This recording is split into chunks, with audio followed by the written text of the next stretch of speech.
எங்க மனோஜ முத்துவுமே வச்சு பயங்கரமா செஞ்சுக்கிட்டு இருக்காரு. உண்மையை சொல்லப்போனா இந்த மாதிரி இந்த முட்டா பாட்டி எவ்வளவு பணத்தை கொடுத்தாலும் எங்கேயோ கொண்டு போய் ஏமாந்துட்டு வந்துடுறான். இந்த மாதிரி விவரம் இல்லாதவன்ட்டெல்லாம் எதுக்குப்பா இவ்வளவு பணத்தை நம்ம கொடுக்கணும் அப்படின்னு சொல்லிட்டு இந்த பக்கம் அவங்களுமே போட்டு சத்தம் போட்டுட்டு இருக்காங்க. அதே நேரத்தில் அண்ணாமலையும் எதுக்காகடா முத்து இப்படி பேசிக்கிட்டு இருக்க, இந்த மாதிரி அவன் தான் ஏமாந்துட்டான், சரி விட்டுரு, அவனோட பணத்தை எப்படியாவது நம்ம கண்டுபிடிச்சு கொடுக்கணும், நீ உனக்கு தெரிஞ்சவங்க அவ்வளோ ஏதாவது ட்ரை பண்ணி பாரு, இந்த மாதிரி அவனோட பணம் எப்படியும் அவன் கை கிடைச்சிருச்சுன்னா இப்போதைக்கு அவனுக்கு இருக்க பிரச்சனை தீர்ந்துடும் அப்படின்னு சொல்லிட்டு அவருமே எடுத்து சொல்லிக்கிட்டு இருக்காரு. இது கேட்ட முத்துமே சரிப்பா நீங்க சொல்றதுனால நான் ட்ரை பண்றேன் அப்படின்னு சொல்லிட்டு எனக்கு கொஞ்சம் சவாரி இருக்கு, அந்த சவாரியை முடிச்சுட்டு அதுக்கப்புறம் நான் இந்த விஷயத்தை பற்றி நான் பார்க்குறேன் அப்படின்னு சொல்லிட்டு முத்துவுமே அங்கேருந்து கிளம்புறாங்க. அதே நேரத்தில் ஒரு ஆளை ஏற்றிட்டு இந்த பக்கம் சவாரிக்காக போயிட்டு இருக்காங்க.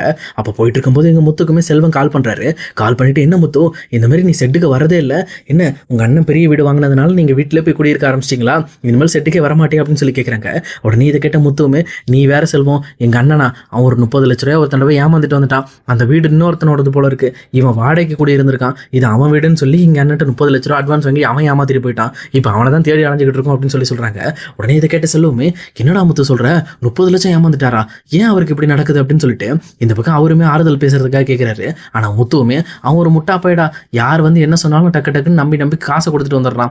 இப்ப பாரு அந்த 30 லட்ச ரூபா லாஸ், ஆனா இதுல முக்கியமான விஷயம் என்ன தெரியுமா, அதுல 10 லட்ச ரூபா மட்டும் தான் அவன் காசு, 20 லட்ச ரூபா வேற ஒருத்தருக்கு கொடுக்க வேண்டிய பணம், இப்ப அவன் என்ன பண்ண போறான்னு ஒன்றும் தெரியல, சரி அந்த பணத்தை கண்டுபிடிக்கிறதுக்காக தான் சரி நாங்களும் தேடிக்கிட்டு இருக்கோம் அப்படின்னு சொல்றாங்க.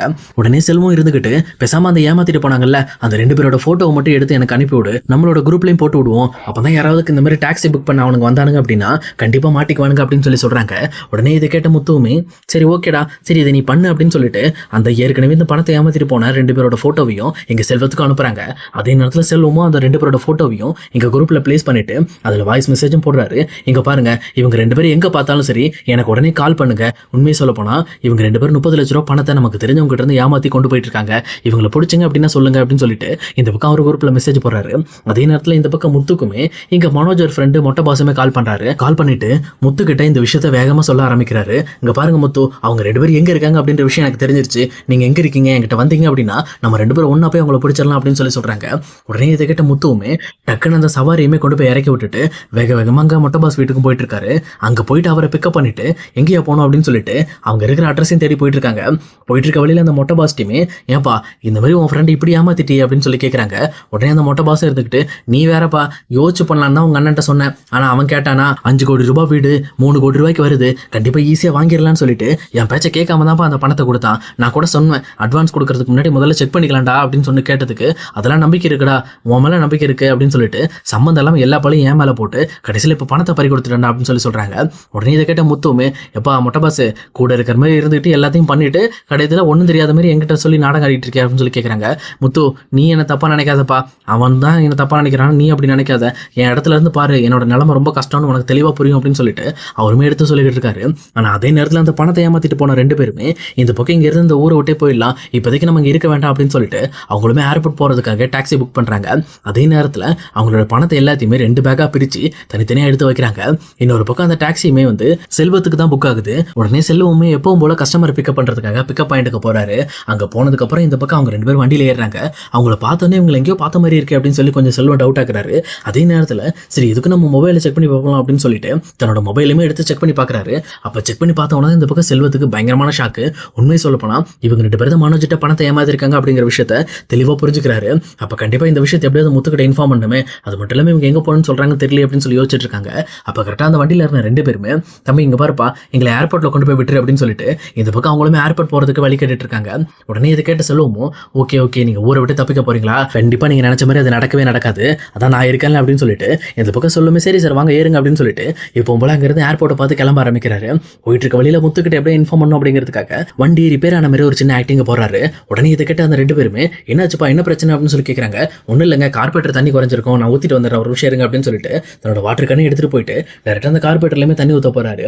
அதே நேரத்தில் அந்த திருடங்களும் எப்பா ஒரு வெளியே அந்த 30 லட்ச ரூபாய் நம்ம ஏமாத்திட்டோம், இதை வச்சு கண்டிப்பா நம்ம அங்கே வெளியூர்ல போயிட்டு செம்மையா என்ஜாய் பண்ணலாம், இதுக்கப்புறம் இன்னும் கொஞ்ச நாள் கழிச்சு அடுத்த யாரோ எழுச்சி வாயினை பிடிச்சி ஏமாற்ற வேண்டியதான் அப்படின்னு சொல்லிட்டு ரொம்பவே ஜாலியாக பேசிட்டு இருக்காங்க. அதே நேரம் செல்வமே அங்கே கரெக்டாக கார்பரேட்டருக்கு தண்ணி ஊற்றுற கேப்ல இங்கே முத்துக்கும் கால் பண்ணி நடந்த விஷயம் எல்லாத்தையுமே இன்ஃபார்ம் பண்ணிடுறாங்க. இதை கேட்ட முத்துவுமே கண்டிப்பாக நீ ஏர்போர்ட் போகிற வழியில் இந்த ஒரு டீ கடையில் நிறுத்து, அங்கே நான் வந்துடுறேன்னு சொல்லிட்டு இந்த பக்கம் முத்துவுமே ஒரு பிளான் பண்ணி போடுறாரு. அதுக்கேற்ற மாதிரி இங்கே எப்பவும் போல செல்வமும் ஸ்டார்ட் பண்ணி சார் ஒரு டீ குடிச்சிட்டு போயிடலாமா உங்களுக்கு டைம் இருக்குன்னு சொன்னீங்கல்ல அப்படின்னு சொல்லி கேட்குறாங்க. உடனே இதை கேட்டு அவங்க 2 பேரும் வாங்க வாங்க தம்பி ஒன்றும் பிரச்சனை இல்லை வாங்க நான் வாங்கி தரேன் அப்படின்னு சொல்லிட்டு அவங்களுமே முன் இந்த பக்கம் டிரைவருக்கு டீ வாங்கி கொடுக்குறத நினச்சிக்கிட்டு அந்த டீ கடையில் இறங்கி டீ சாப்பிட்டுட்டு இருக்காங்க. அதே நேரத்தில் அங்கே வந்து முத்து அதே நேரம் அவங்க ஆட்களையும் கூட்டிட்டு வராங்க. இங்கே வந்து கரெக்டாக அந்த திருடங்க 2 பேரும் பார்த்துடுறாங்க. அவங்க 2 பேருமே ஐயோ போச்சு இது முத்து இல்லை சிக்கனம் செத்தோம் அப்படின்னு சொல்லிட்டு அங்கிருந்து தெரிச்சு ஓட ட்ரை பண்ணுறாங்க. ஆனால் கரெக்டாக முத்து கூட இருந்த ஆளுங்களும் சேர்ந்து மனோஜை ஏமாத்தின 2 பேரையும் துரத்தி பிடிச்சிடுறாங்க. பிடிச்சது மட்டும் இல்லாமல் இந்த பக்கம் செல்வத்துக்கிட்ட வந்துட்டு முத்துவுமே தேங்க்ஸ் சொல்லிக்கிட்டு இருக்காரு. அப்போ செல்வமும் இருந்துக்கிட்டு ஏன் முத்து இதுக்கெல்லாம் எனக்கு தேங்க்ஸ் சொல்கிறேன், நீ எனக்கு சொன்ன நான் அதை செஞ்சேன் அவ்வளோதான், வேற எந்த விஷயம் கிடையாது அப்படின்னு சொல்லி சொல்கிறாங்க. உடனே இங்கே செல்வம் வந்து சரி அடுத்த கட்டமாக நம்ம என்ன பண்ணலாம் அப்படின்னு சொல்லி கேட்குறாங்க. முதல்ல இவங்க 2 பேரும் போலீஸில் மாட்டி விடணும், அதான் முதல் கட்டம். நம்ம பணம் நமக்கு வந்துருச்சுல, பணத்தை வாங்கி டிக்கில போட்டுட்டு இவங்க 2 பேரும் முதல் ஸ்டேஷன் கொண்டு போவோம் அப்படின்னு சொல்லிட்டு டேரெக்டாக ஸ்டேஷன் கூட்டு போகிறாங்க. அங்கே போகிறது மட்டும் இல்லாமல் டேரெக்டாக அண்ணாமலை மனோஜ் ரோகிணி இவங்க எல்லாருமே கால் பண்ணி எங்கள் ஸ்டேஷனுக்கும் வர வைக்கிறாங்க. அப்போ கரெக்டாக அங்கே போனதுக்கப்புறம் இன்ஸ்பெக்டருமே இந்த பணத்தை திருடிட்டு போன 2 பேரும் போட்டு வெளுன்னு வெளுக்கிறாங்க. இன்னொரு பக்கம் அந்த லேடி போலீஸ் அடிக்கிறாங்க. அதே நேரத்தில் இந்த ஜென்ஸ் போலீஸ் அடிக்கிறாங்க. 2 பேரும் அடிக்கிற அடியில் என்ன மன்னிச்சிருங்க, நாங்கள் தெரியாமல் பண்ணிட்டோம், இது மாதிரி பணத்தை மேலே ஆசைப்பட்டு பண்ணிட்டோம், இதுக்கு மேலே இப்படி பண்ண மாட்டோம், எங்களை விட்டுருங்கன்னு சொல்லி கதற ஆரம்பிக்கிறாங்க. ஆனால் முத்துவுமே இங்கே பாருங்க சார், அவன் அப்படி கதறான்னு விட்டுறாதீங்க, அவன் இதே மாதிரி நிறைய பேர்ட்ட ஏமாத்திருக்கான் போல இருக்கு, அதான் ஆல்ரெடி நீங்களே லிஸ்ட் சொன்னீங்களே, மொத்த கேஸையும் அவன் மேலே போட்டு அவனை உள்ள தள்ளுங்க அப்படின்னு சொல்லிட்டு இந்த பக்கம் முத்துவுமே சொல்லிக்கிட்டு இருக்காரு.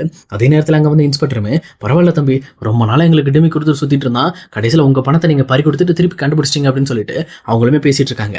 அதே நேரத்தில் அங்கே வந்து ரோகிணி மனோஜும் அப்பா நம்ம பணம் கிடைச்சிருச்சு அப்படின்னு சொல்லி ரொம்பவே சந்தோஷமா அந்த பக்கம் வந்து பணத்தை எடுக்கிறதுக்காக வந்துட்டு இருக்காங்க.